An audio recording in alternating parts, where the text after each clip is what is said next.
Caio, eu uma pergunta aqui que é a seguinte, cara. Tá, o negócio tá bombando no Brasil inteiro e todo mundo quer saber a sua opinião, né, cara?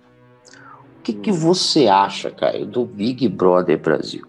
Como programa de televisão, como atração? Qual que é a tua visão sobre essa parada aí da casa vigiada? Bom, eu mais ou menos que tenho a mesma opinião do pai do Boninho, do Boni, que é praticamente o coautor da televisão brasileira. Boni é o grande gigante da televisão. Junto com Walter Clark e alguns outros. Aí. Mas ninguém foi tão grande quanto o Boni. Quando ele viu a produção do filho dele, o Boninho, ele já não era mais o diretor artístico. Diretor quase absoluto da Rede Globo. Teve um tempo que ele ganhava percentual do faturamento da emissora. Ele é sócio da Globo. Então eu conheci nesse tempo de grandeza. Quando ele viu o programa, ele falou: olha, é o pior programa que já foi produzido, no meu ponto de vista, pela Rede Globo de televisão e na TV brasileira. Não foi criado aqui, é uma importação de fora. É um formato aí Endemol, uma empresa. E que nos Estados Unidos já existe há muito tempo, Europa, outros países. Aqui no Brasil nada se cria, não é? Tudo se repete. E com cara brasileira, atupiniquizada, mas não foi feito aqui. Mas eu, quando vi a primeira vez, eu olhei, eu só não falei, bom, é infantil demais, eu não tenho condições de perder meu tempo com isso. Mas eu nunca falei nada, sempre fiquei quieto. Aí algumas pessoas da família assistiam, uma nora especialmente, uma filha ou duas minhas assistiam. Nem filho jamais me falou. Aliás, os meninos da família abominam, mas as mulheres gostam. E aí, quando foi nesse penúltimo, que parece que carreou uma audiência ainda maior, esse penúltimo Big Brother, foi a impressão que eu tive. É porque eles fizeram. É porque eles fizeram o seguinte: eles colocaram pessoas famosas, metade da casa é gente famosa e metade da casa são anônimos. Dos 3 últimos edições. Então deu uma esquentada, porque tem o pessoal que é camarote e tem o pessoal que é pipoca. Pipoca é o desconhecido que foi lá e mandou o vídeo. Camarote é o pessoal que já está na mídia, que já é artista, etc. Então a esquentada foi aí. Então esquentou. E a pandemia, com o pessoal com menos coisa para fazer, deve ter ajudado a esquentar também. Com certeza. Porque o do ano passado era pipocante. Bombou. Você ouvia todo mundo só falando disso, né? E o meu querido Rafael Portugal estava lá também. Sim. E aí o pessoal da minha casa só quase assistiu o Rafael Portugal. Aí o Rafael tá ótimo, tá isso, tá aquilo. Ele é nosso filho aqui, né, amado. Aí, pois bem, mas eu mesmo só entro ali, às vezes, a Adriana, quando acaba o Jornal Nacional, o Rabicho continua aqui quando eu ponho para gravar, né, todo dia. O Rabicho é o Big Brother. E aí, às vezes, eu fico ali, olho 5 minutos, 10 minutos, me dá uma confusão mental, porque, cara, é muito lisérgico. Parece que você tomou um ácido. Aquela decoração. Isso é um negócio que gente velha fica tonta, você sabia? Porque, às vezes, você não consegue identificar nem as pessoas dentro do negócio. É tanta mistura de material naqueles quartos. Aí, às vezes, tem tanta mancha, tanto desenho, que eu digo, onde é que está o peito? Onde é que está a cara? Onde é que está o pé dessa pessoa? Está debaixo de lençol ou é a calça que é assim mesmo? É uma loucura, assim, para uma pessoa que só conheceu isso como licergia. no tempo que eu tomava LSD, microfilme e outras coisas na minha juventude, no fim dos anos 60 e início dos anos 70. Então, foi uma apropriação lisérgica da pesada, que, aliás, está presente nos podcasts hoje em dia, em tudo. Quanto mais confuso, melhor. Mudou-se o conceito da TV, não é? De não misturar muitas coisas para não tirar o foco. Agora, meu Deus, pode jogar o que você quiser e os personagens humanos transitam no meio daquele monte de impressões mentais para um cara, pelo menos, com as minhas limitações. E aí eu não aguento muito, me cansa rápido. A outra coisa que me cansa são os diálogos, que são aquelas coisas assim, tolas. Se você tirasse as câmeras e tirasse os programas, se tirasse a ideia que está o tempo todo ali latejando na mente de todo mundo, de que o mundo inteiro está vendo, eles mudam de atitude, muitos deles. Não são daquele jeito, não são daquela forma. Precisam assumir aquelas personas para impressionarem o grande público.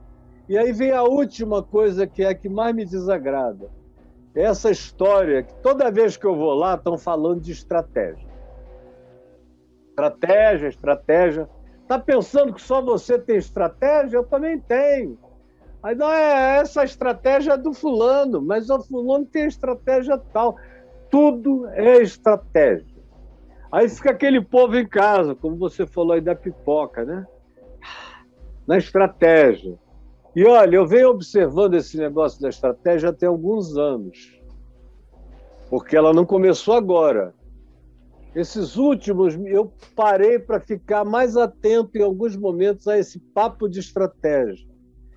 Aí eu comecei a ficar preocupado quando eu comecei a ver do lado de fora, na vida real, as pessoas também começando a se tratar na base da estratégia. Essa é a sua estratégia, não é a minha. Não, essa é a estratégia do fulano, do político. Aí eles separam a pessoa do político da persona do político como estrategista da persona dele.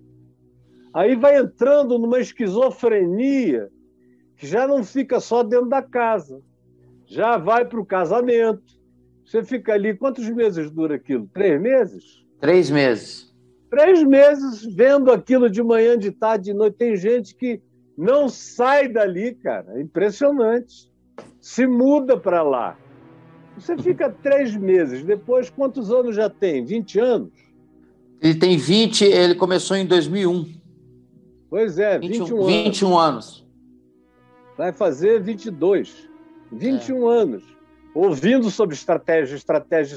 E essa história da estratégia foi crescendo durante esse período. Até que hoje, de um tempo para cá já, tudo é estratégia naquela casa. É todo mundo estudando todo mundo, nada é sincero, até as brigas são escolhidas, os temas, as provocações. Aí é impossível uma população sofrer o impacto, que é praticamente uma lavagem cerebral. Se fosse a Universal fazendo isso, um Big Brother com doutrina da teologia da prosperidade, confissão positiva e fetiches cristãos, ou isso e aquilo, estaria o país todo dizendo que loucura. Mas a gente nem percebe que existe uma pedagogia profundamente corruptora do ponto de vista da saúde mental, psicológica e da atitude de caráter das pessoas. Quando você começa a viver a vida a partir de estratégias, alguma coisa começa a ser diluída no teu caráter. Quando você, ao invés de ser sincero, você começa a pensar o que ela quer ouvir, a minha mulher. O que papai quer ouvir, ou minha mãe quer ouvir. Quando você começa a definir sua estratégia, como filho, como pai, como marido, como mulher, você começa a entrar em Maquiavel. Você sai do caminho da sinceridade, que a recomendação é essa, da revelação de Deus, portas adentro da minha casa eu terei um coração sincero. Não é um coração estratégico, é sincero. É um coração aberto.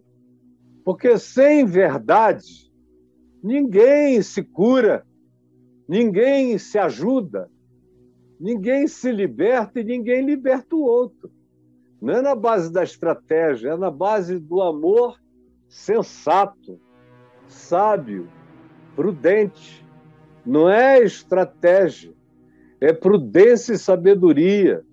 Como disse Jesus, é ser simples, desarmado como uma pomba, e prudente, sensato, cauteloso, como uma serpente, que não faz nada antes de perceber, de ver o que é próprio, de ver o que é adequado, mas não é para manipular.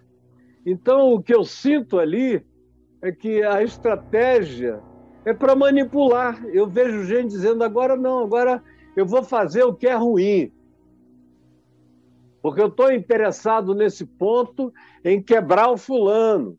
Aí o povo em casa, eu vejo as interpretações. Não, mas ele tinha que fazer aquilo, ela, para poder destruir o pior concorrente.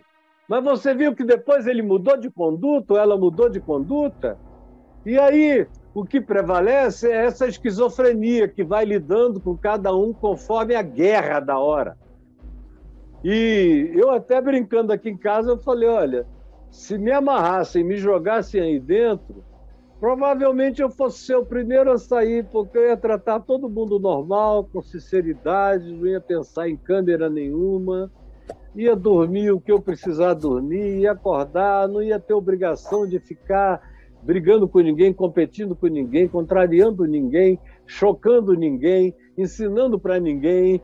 No máximo, responderia o que me perguntassem, não entraria nessas brigas nem nesses conflitos. Então, gente que tenha o mínimo de vontade de ser gente, não serve para aquilo ali. E aí o povo bebe, como diz o Salmo 73, a largos sorvos. Essa catequese. Cara, não tem nenhuma catequese religiosa que seja como essa. Nem também, lembra do telecurso segundo grau, primeiro grau? Que era de manhã cedo na Rede Globo? Era uma horinha. Imagina um telecurso, se aquilo fosse 3 meses de aula.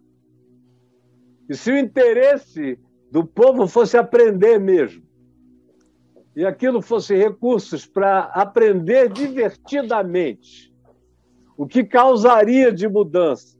Mas a audiência é lá para baixo, porque o que as pessoas querem é a licergia, é o barato, é como quem tomou um chá de cogumelo, um santo daime, vai para lá ver personagens degladiarem-se, sem nenhum caráter, sem coisa alguma.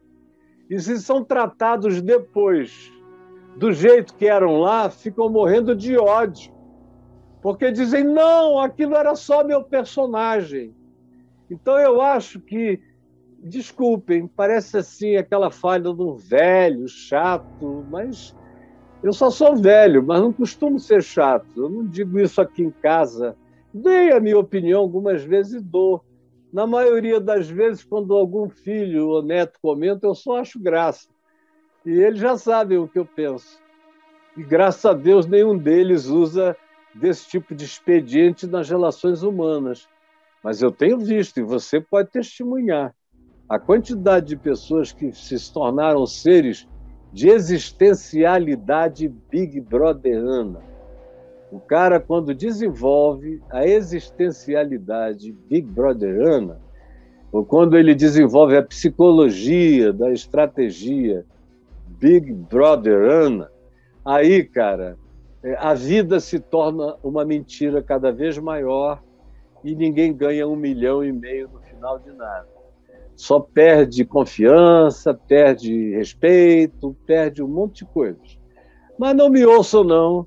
Isso é a fala de um cara velho, que está mais para lá do que para cá.